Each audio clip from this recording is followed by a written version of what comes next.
चंद्रबाबू के mark fraud ने एक बार फिर लड़कियों को अपना शिकार बनाया।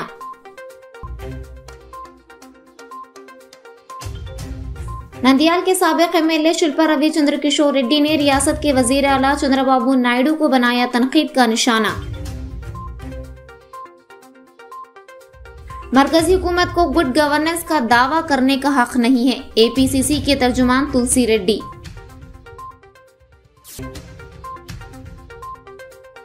नंदियाल में बीवी ने किया शौहर का कत्ल। आवाज उर्दू टीवी में आपका इस्तकबाल है। नंदियाल के साबिक एमएलए शिल्पा रविचंद्र किशोर रेड्डी ने रियासत के वजीर आला चंद्रबाबू नायडू को तनकीद का निशाना बनाते हुए कहा कि चंद्रबाबू नायडू ने एक तंजिया और तौहीन आमेज तबसरा किया है कि इंतखाबी मंशूर में किए गए वादे और इंतखाबात के दौरान आवाम से किए गए सुपर 6 स्कीमों को आवाम के सामने लाया गया है। मंगल को वाईएसआरसीपी की एक बड़े पैमाने पर मीटिंग गोस्पाडू मंडल नंदियाल हलके के दीबागुंतला गांव में गोस्पाडू मंडल वाईएसआरसीपी के सदर पीपी राजशेखर रेड्डी की सदारत में मुनाकिद हुई। इस मीटिंग में एमएलसी इसाक बादशाह, साबिक स्टेट मार्कफीड सदर पीपी नागी रेड्डी, साबिक जेडपीटीसी प्रहलाद रेड्डी, सोसाइटी के साबिक सदर Rama Subba Reddy, PP Madhusudan Reddy, MPP Arthur Simon और नायब एमपीपी जनार्दन रेड्डी मौजूद थे।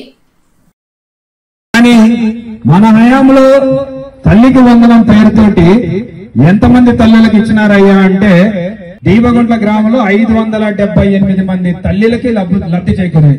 578 మంది తల్లులకి అంటే ఒక్కొక్క తల్లికి ఒక బిడ్డకు మాత్రమే ఇచ్చారు, అంటే 578 మంది పిల్లలకు కూడా ఇచ్చారు। ఈ రోజు లెక్కల ప్రకారం ఒక తల్లికి 2 పిల్లలున్నా, 3 పిల్లలున్నా, 4 పిల్లలున్నా సరే అందరికీ పథకం ఇస్తామని చెప్పినాడా లేదా? ఆ లెక్క ప్రకారం ఎంతమందికి ఇచ్చి ఉండాలి? 578 మంది తల్లులకి మనం ఇచ్చినప్పుడు ఇంటూ 2 అన్నీ వేసుకోవచ్చా? అంటే ఒక 1000 మంది కన్నా ఇయ్యాలి కదా। ఎంతమందికి ఇచ్చినాడయ్యా అంటే 466 మంది తల్లులకి ఇచ్చినాడు। తల్లులకి అంటే మనం పెంచినామా తగ్గించినామా? ఒక సంవత్సరంలోనే తల్లుల సంఖ్య తగ్గిపోయింది। ఎవరు గమనించడంలా, ఎవరు అడగడంలా। 578 మంది తల్లులకి మనమిస్తే 466 మంది తల్లులకి ఇచ్చినాడు। పిల్లల పేర్లు చెప్తాడు, ఎందుకంటే పిల్లల నెంబర్ ఇద్దరికి ఇచ్చింటాడు కాబట్టి మనకంటే కొంచెం ఎక్కువనే ఉంటది, కానీ తల్లుల సంఖ్య చెప్పదు। గ్రామాలు సస్యశ్యామలంగా ఉన్నాయి, దయచేసి గ్రామాలని చెడగొట్టకండి అని చెప్పేసి కూటమి నాయకులందరినీ కోరుతాం। ఎందుకంటే మీరు చేసే తప్పు వల్ల భవిష్యత్తులో కూడా ఎగ్జాక్ట్లీ ఈ రోజు నేను చెప్పినా సరే, మా నాయకుడు చెప్పినా సరే, మా కార్యకర్తలు గాని మా నాయకులు గాని వినే పరిస్థితుల్లో లేదు। మీరు ఏ రకంగా అయితే వాళ్ళతో ప్రవర్తిస్తారో అదే మాదిరిగా మా ప్రభుత్వం ఏర్పడిన తర్వాత మేము కూడా ప్రవర్తించాల్సి వస్తుంది। దానికి బాధ్యత ఎవరిది అయ్యా అంటే మీదే అనే విషయాన్ని మీరు గుర్తుపెట్టుకోవాలని చెప్పేసి కూడా తెలియజేస్తాం।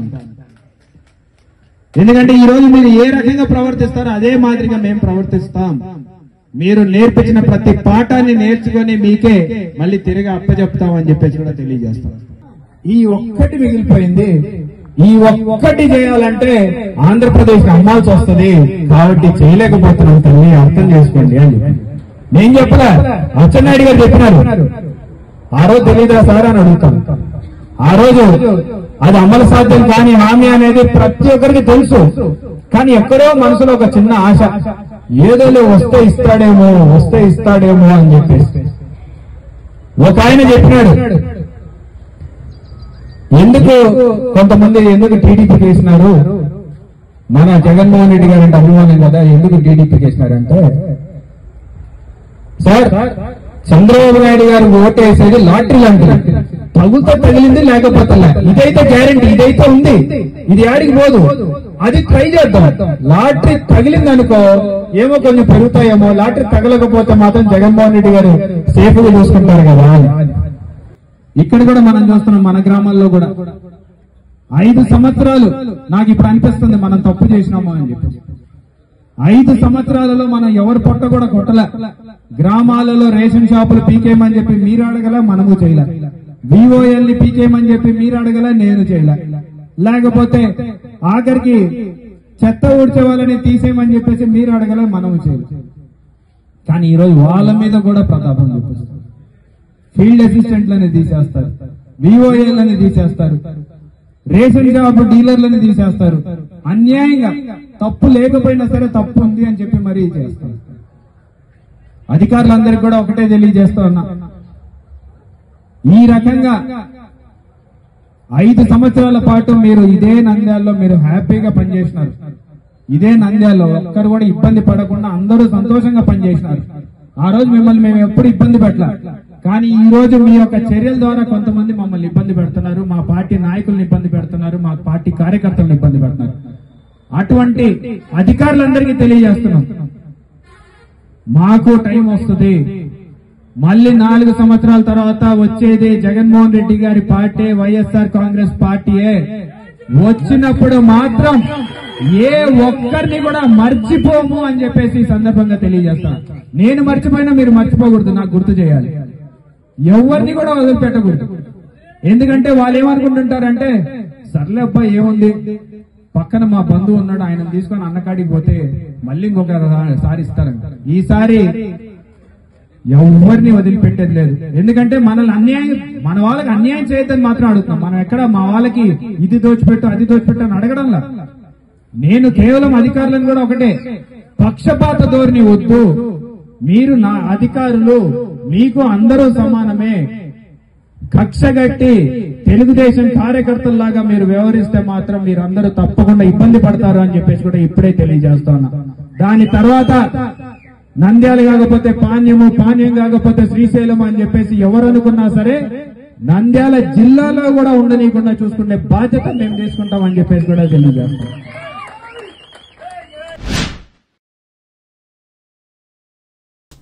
चंद्रबाबू ने इख्तियार में आते ही 18 साल की उम्र पूरी करने वाली हर खातून के खाते में महाना 1500 रुपए जमा कराने का वादा किया था। वजीर अच्छा नायडू ने कहा कि अब अगर वो रकम सबको देनी है तो आंध्रा को बेचना पड़ेगा। इस मौके पर municipal chairman Mabunisa doctor Shashikala Reddy ने सीएम चंद्रबाबू नायडू और डिप्यूटी सीएम पवन कल्याण से दो टोक अंदाज में सवाल किया कि क्या आप इलेक्शन के दौरान नहीं जानते थे लड़कियों के नुकसान के जिम्मेदार आप होंगे। అన్ని చేసాం, ఒక్కటే మిగిలిపోతుంది, ఆడవాళ్ళకి నెలకి 1500. అది చెయ్యాలంటే ఆంధ్రానే అమ్మాలి, ఇంకా ఆలోచన చేస్తున్నాం. అన్ని చేసాం, ఒక్కటే మిగిలిపోతుంది, ఆడవాళ్ళకి నెలకి 1500. అది చెయ్యాలంటే ఆంధ్రానే అమ్మాలి, ఇంకా ఆలోచన చేస్తున్నాం. अस्सलाम वालेकुम रहमतुल्लाहि व बरकातुहू।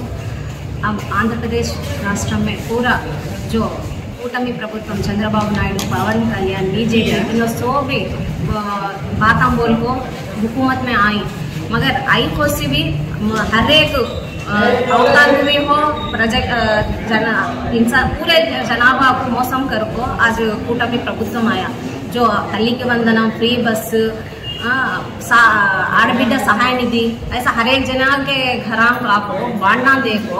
तुम्हारा हर घर में एक जना 15,000 दे दूँ, बच्चा को तल्ली को वंदनम डाल तुम बोली, एक बच्ची को 18 साल हुई सो हर एक बच्ची को 1500 रुपए दे दूँ महीना को बोल को झूठे बात सो बोल को आज हुकूमत में आने के बाद में हर एक जना को मौसम कर को स्पेशली औरतों को कई का को बोले तो हर एक औरत घर में जरा पैसा आया तो वो पैसा से मैं घर में अच्छे बुनियाद से घर में अभी अच्छा कर लेना, मैं मेरे बच्चे मेरे फैमिली अच्छा खाना बोलने की नियत से वोटान डाले तो आज औरतों को सो भी खाती पैसे बोल को बोलेंगी, उनके सो को पानी फेंट डाल को आज फ्री बस नहीं सिलेंडर बोली, किसे को से औरत को जाको घर का नहीं पूछे तो भी आज हमाक पड़े नहीं बोल को बोलती है। अब ऐसा हम सहाय दे के पैसे आती ले जून 2014 पर 4 से मैं हमें देती मुल्क को बांटना दिए सो लोग आज हाथम उठा डाल को अच्छे में नायडू बोलते सो मिनिस्टर ये औरतों पैसे बांटना को बोले तो हमें राष्ट्रम को बेच डालना था, तुम्हारा माल नहीं, पहले राष्ट्रम को बेच डालना कैबेज को देना करने का तुम्हारा माल नहीं। तो आज आंध्र प्रदेश में है सो हर एक लोग तुम्हारा बकरियां के सवाल दिखती हैं, इसलिए जो आज तुम्हें सो झूठे बात बोल को आप आज हमें राष्ट्रम को बेच लेना, तुम अगर पता औरत देना तो तुम राष्ट्रम को बेच लेना, उनको पहले मालूम नहीं क्या बोल को हर एक औरत राष्ट्र आंध्र प्रदेश राष्ट्र में से हर एक औरत के तरफ से YSRCP पार्टी और महिला विभाग से तुम क्वेश्चन करते हैं क्या चंद्रबाबू नायडू गारू और जो पवन कल्याण है हर एक जने जो भी सुपर 6 हामिल देतों कपो जो बांटना लिखो दूंगी उसे सुधी तुम्हें करना नहीं कपो बोले तो आज पूरे राष्ट्र में है सो हर एक औरत आवाज उठाती तुम्हारे खिलाफ जरूर क्योंकि हाय तुम्हारी जरूर लगती बोल को ये। सलाम अलैकुम। और जो भी बाबू के कुटुंबी है वो 18 वर्ष के जो भी पहले का औरत है वो सबको 1800 रुपये देने के लिए बोला था। वो जो भी इलेक्शन के पहले ये मैनिफेस्टो में उसने ये रखा। स्पेशली माइनॉरिटी के जो लोग होते हैं उसके घर में जो मर्द औरत होते हैं 18 साल के पहले वो ज़्यादा होते हैं, इसलिए उसके उम्मीद रख के बहुत ही मुसलमान औरत उसके वोट दिया। मगर ये अब चंद्रबाबू नायडू जो भी है पूरा वाग्दान देके उसको तोड़ दिया। आज उसको हम क्या करना है? आज उसके आदमी अच्चन्नायुडू के एक मंत्री जी आज बोल रही है कि अगर हम उसको जो भी औरत के निधि देना है तो पूरा आंध्र राष्ट्र को बेचना पड़ेगा। एक ऐसा बोल सकता है, उसको मालूम नहीं है पहले कि अगर इसको जो भी ये पदक है ये औरत का निधि है उसको देना है तो कैसा देना है, उसको वो उसका आमोद योग्य है या नहीं उसको मालूम होना चाहिए पहले। मगर वो सब उसको वो जानता ही, जानने के बाद भी वो ऐसा किया। क्यों? क्योंकि वो उसको गद्दे चाहिए, वो मुख्यमंत्री बनना ही उसका सपना है। उसके लिए वो जो भी झूठ है वो बोल सकता है, जो भी कर सकता है। उसके लिए ये आदमी ऐसा है, पूरा औरतों को धोखा दिया। इसको क्या करना है आप लोग ही सोचना है। ऐसा आदमी को हम फिर भी उसको वोट देना है या जगनमोहन रेड्डी है जो है वो सबको स्पेशली माइनॉरिटी के जो लोग हैं उसको सब कुछ जो भी पदक है अम्मఒడి है या వైఎస్ఆర్ वसति दीवेना है, వైఎస్ఆర్ दीवेना है, जो भी है और వైఎస్ఆర్ చేయూత है और చేదోడు है, सब माइनॉरिटी के लोगों के लिए ही था। वो पेंशन भी माइनॉरिटी के लोग सबको ज़्यादा पेंशन भी आया था। इसके लिए वो जो जगनन्ना जो भी वादा किया वो कुरान समझ के, मैनिफेस्टो को कुरान समझ के सबको पूरा किया। अब बाबू ऐसा नहीं कर सकते, ऐसा नहीं करना है, ऐसा नहीं कर रही है। वो झूठ बोल रही है। हम ये लोगों को सबक सिखाना है। सब लोग औरतों आपके आवाज़ उठा के इसको एक जानवर सबक दिखाना है। ये हम बोल रही है। वो जो भी है ना, ये 3 सिलेंडर है या तल्लिक वंदनम है या आड़बिडा निधि है, बस पूरा करने तक हम उसको नहीं छोड़ेंगे। वो वाईएसआरसीपी के हमारे मालिक जो है जगनमोहन रेड्डी के से हम पूरा फाइट करेंगे वो सब लाने के लिए। जिला नंदियाल में बीवी ने शौहर का कत्ल किया। तफसीलात के मुताबिक नोनपल्ली के रामनैया 50 साल की शादी पालनाडु जिले के पिडुगुरल्ला से ताल्लुक रखने वाली रामनम्मा से हुई थी। दोनों में किसी बात को लेकर झगड़ा हुआ और झगड़े के बाद बीवी अपने मायके चली गई। शौहर उसे लेने गया तो वहां भी झगड़ा हुआ और रामनैया की बीवी और साले ने रामनैया पर हमला किया, जिसकी वजह से वो मौके पर ही फौत हो गया। बारजान लाश को नंदियाल के घर में डालकर वो दोनों फरार हो गए। बेटी की शिकायत पर 3 टाउन पुलिस स्टेशन में मुकदमा दर्ज कर लिया गया है और पुलिस तफ्तीश कर रही है। सीआई कुंभागिरी रामुडू ने कहा कि वो तहकीकात करेंगे और पोस्टमार्टम रिपोर्ट की बुनियाद पर कार्रवाई करेंगे। మా అమ్మ 2 డేస్ కింద ఫోన్ చేసి అతన్ని చూడాలనిపిస్తుంది, ఆమె తగ్గిపోయింది, మీ నాన్న పిలుచుకోనరా చూడాలంటాను, అట్టనే నేను కూడా వస్తాను అని చెప్పింది సార్. అని మా నాన్న నమ్మకంతో మా అత్త అడిగింది కదా ప్రేమతో, మా భార్య కూడా నాతో ఫోన్లో మాట్లాడింది, పోయి పిలుచుకురావచ్చు అని పోయినా సార్ నమ్మకంగా. నాకు ఎగ్జామ్ ఉంటే నువ్వు వద్దులేమ్మా, నీకు లేట్ అవుతుంది, ఇబ్బంది పడతావు, నేను పోయి మీ అమ్మని పిలుచుకొస్తలే అని నిన్న పొద్దున 8:30కి నేనే ట్రైన్ ఎక్కించి డ్రాప్ చేసి వచ్చిన సార్. నిన్న పోయేటప్పుడు కూడా ఫోన్ చేసినాడు, పోతానలే అని, సాయంత్రం కూడా వేసినాడు, వచ్చినాలే ఇప్పుడు అని చేసింటే, వీడియో కాల్ చేసింటే మీ అమ్మ ఇప్పుడు కూడా అటనే మాట్లాడుతుంది, రాను లంజని పెట్టుకున్నావు అది ఇది అంటుంది. ఏమోలే నేను ఎంత తప్పు చేసినా ఏమోలే వదిలేయి, పాప మోహన్ చూసి రా అని చెప్పినాడు సార్. అదే వాళ్ళిద్దరు వాయించుకుంటా సరేలేమ్మా మీ అమ్మ ఇంతే అంటారులే, మేము తిన్నాంలే ఇంకా పండుకున్నా పొద్దున ట్రైన్కి వస్తాంలే నేను మీ అమ్మ అన్నారు సార్. అదే లాస్ట్ కాల్ వీడియో కాల్. పొద్దున వెళ్ళి మా అమ్మ 5:30 గట ఎవరబ్బా అని చూసి వెళ్ళి ఫోన్ అది వాకిలి కొట్టింది. ఎవరని చూస్తే మా పెద్ద మామ మా అమ్మ అందరు కారులో, మా నాన్న ఎత్తుకొని వచ్చి బయట మంచం మీద పడేసి మా పెద్ద మామ వెళ్ళిపోయినాడు కారులో. మా అమ్మని అడుగుతుంటే ఏం కాలే, మీ నాన్న తాగి రాత్రి ఆడ వాళ్ళతో కొట్లాడినారు, వాళ్ళే కొట్టినారు, ఫోన్ చేసింటే మేము పోయినాం, అప్పుడే ప్రాణం అయింది, వేసుకొచ్చినాం అని చెప్పింది సార్. అంత నుంచి తెలియదు. మీ డౌట్ ఏమో, మీ డౌట్ ఏముంది? మా నాన్నని మా అమ్మ వాళ్ళే చంపినారు, అందరికి కావాలని ప్రేమతో రప్పించుకొని. మీ నాన్న బాడీ మీద ఏమైనా దెబ్బలు ఏమైనా ఉన్నాయా? ఆ తల మీద ఉన్నాయి, సైనికులకు కూడా అన్ని గాయం తగిలినాయి. కారం పొడి తలకి మొత్తం ఉంది. మీ అమ్మ ఏమంటుంది? చేతులకు కూడా ఏదో సూదులు వేసినారు సార్. మీ అమ్మ ఏమంటుంది? మా అమ్మ మీ నాన్న మమ్మల్ని కత్తి తీసుకున్నాడు అది ఇది అంటేనే మా వాళ్ళు వేసి కొట్టినారు, ఇంకా అదే జరిగింది అంటాను సార్. కంప్లైంట్ ఏమి ఇచ్చారమ్మా? కంప్లైంట్ ఏమి ఇచ్చారు ఇప్పుడు? మా మామ వాళ్ళు ఇదంతా చేసినారు నమ్మిచ్చి అని ఇచ్చినాం సార్. వాళ్ళు రావాల్సిందే అందరూ కావాలని నమ్మిచ్చి మా నాన్నని చంపి పొద్దున వదిలేసిపోయినారు ఇంటికాడ అని చెప్పి.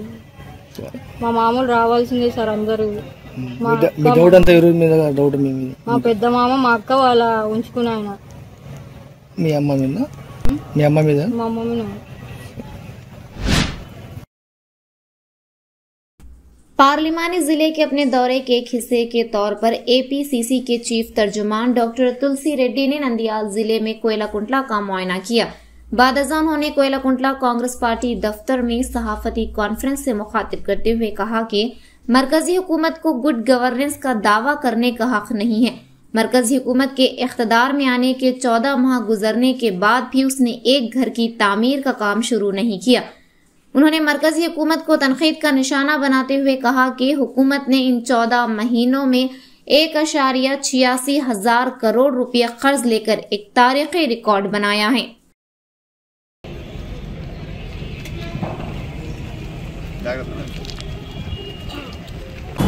ఇక పరిశ్రమలకు సంబంధించి విశాఖ స్టీల్ ప్లాంట్ కానీ, విశాఖ పోర్టు కానీ, కృష్ణపట్నం పోర్టు కానీ, శ్రీ సిటీ కానీ ఇవన్నీ కూడా కాంగ్రెస్ హయాంలోనే వచ్చాయి. అవి కాక జలయజ్ఞం కింద తెలుగంగ, గాలేరు నగిరి, హంద్రేనేవా, వెలిగొండ ఇటువంటి ప్రాజెక్టులని సింహభాగం కాంగ్రెస్ హయాంలోనే పూర్తయినాయి. విద్యకు సంబంధించి స్కాలర్షిప్లు కానీ, ఫీజు రియంబర్స్మెంట్ కానీ ఇవన్నీ కాంగ్రెస్ పార్టీ ప్రారంభించినట్టే. కాంగ్రెస్ ప్రవేశపెట్టేటువంటి బంగారు తల్లి పథకాన్ని రద్దు చేశారు, అమ్మహస్తం పథకాన్ని రద్దు చేశారు, సాగునీటి ప్రాజెక్టులు నిధులు లేక నిరసించిపోయినాయి. కాబట్టి సుపరిపాలన అనే చెప్పుకునే అర్హత టీడీపీ కూటమి ప్రభుత్వానికి లేదు. కేవలం ఈ యొక్క 14 నెలల్లో 1,86,000 కోట్ల రూపాయలు అప్పు చేశారు. ఇది ఆల్ టైమ్ రికార్డు అప్పుల్లో. విద్యుత్ సర్దుబాటు ఛార్జీల పేరుతో 15,480 కోట్ల రూపాయల అదనపు భారం మోపారు. మండలానికి 4 మద్యం షాపులు, 40 బెల్ట్ షాపులుగా మద్యం పాలసీ తయారైంది. జూదం వచ్చేసి విచ్చలవిడిగా సాగుతూ ఉంది. 3 జోకర్లు, 4 కలావరలు. ఈ 14 నెలల కాలంలో ఒక్క ఇంటిని కట్టించలేదు చంద్రబాబు ప్రభుత్వం. ఈ 14 నెలల కాలంలో రాష్ట్రంలో ఒక్క ఇల్లు నిర్మించలేదు.